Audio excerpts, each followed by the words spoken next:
और आज की रात्रि की सूक्ति बहुत प्यारी है।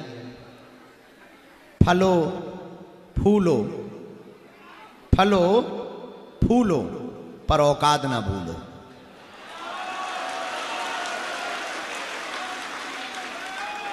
खूब फलो खूब फूलो पर अपनी औकात ना भूलो। अगर आपको बड़े बने रहना है तो ये सूक्ति आपके लिए बहुत जरूरी है।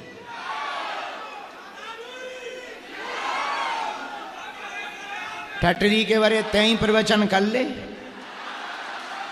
न कटा, हमें काय का बैठा दो मुंह सर चंद, आजा त्यों प्रवचन दे दे।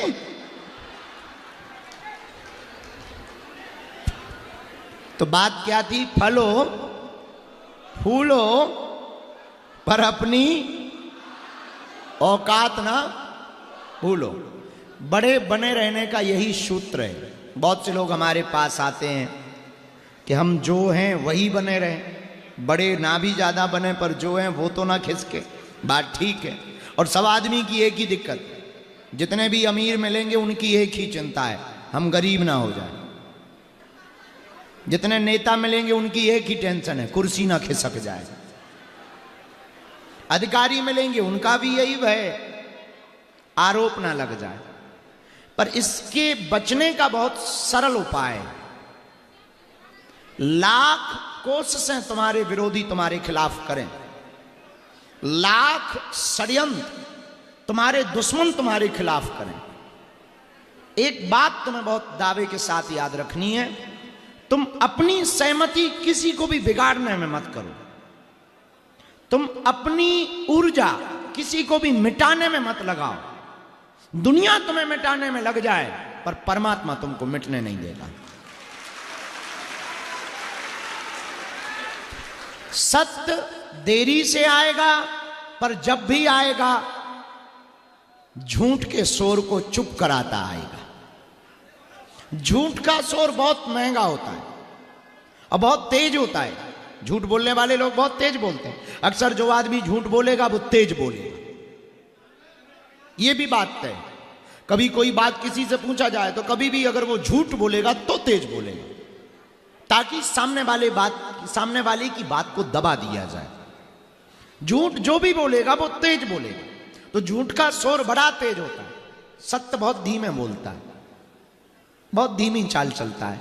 लेकिन सत्य जब भी बोला जाता है तब झूठ हजार खड़े हों वो अपने आप चुप हो जाते हैं।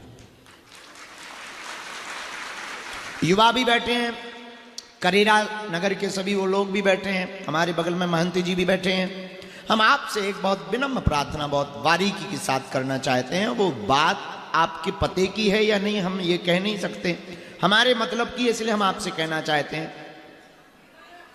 कि आप किसी भी परिस्थिति में डिगो मत।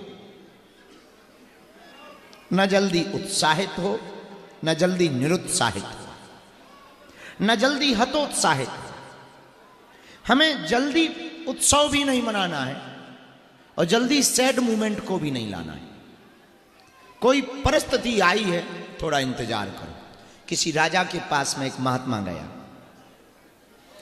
तो राजा को वो मिला, तो उसने राजा को एक अंगूठी दी। अंगूठी दरअसल ढक्कन वाली थी, राजा ने ऐसी अंगूठी कभी देखी नहीं थी। राजा ने उस अंगूठी को ग्रहण किया, लिया, पर खोल के देखा तो महात्मा ने रोका, रुको, इसे अभी मत खोलो।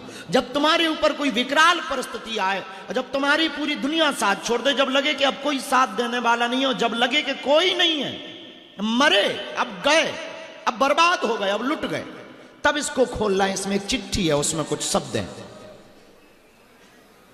इतना राजा को उस महात्मा ने कहा और महात्मा चला गया। राजा को भी याद नहीं रहा, अंगूठी पहने रहा। उसने समझा महात्मा का आशीर्वाद है, भला क्या करना, ऐसी कोई मुसीबत भी नहीं थी तो कभी खोलने की जरूरत भी नहीं पड़ी। पर एक घटना घटती उसके जीवन में कि वो किसी राजा ने युद्ध के लिए उसको ललकारा और वो गया। बदकिस्मती से वो युद्ध हार गया। सेना कुछ मर गई, कुछ गुलाम हो गई।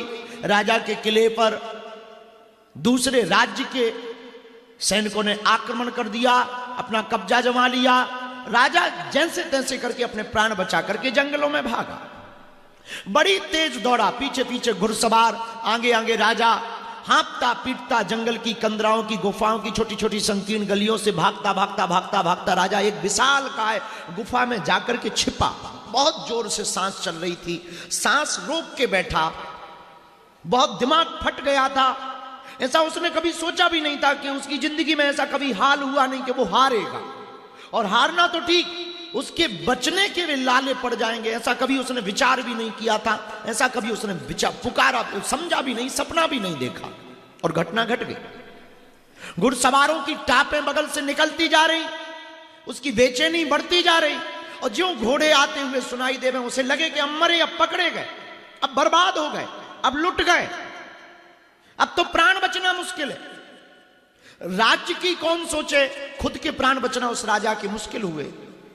पर तब तक उसकी नजर वो अंगूठी पे गई। तो उसने अंत तो गत्वा सोचा कि अब मरना तो है ही है। महात्मा ने कहा था कि कभी मुसीबत आए तो इसमें कोई चिट्ठी रख रखी है, उसको खोलना।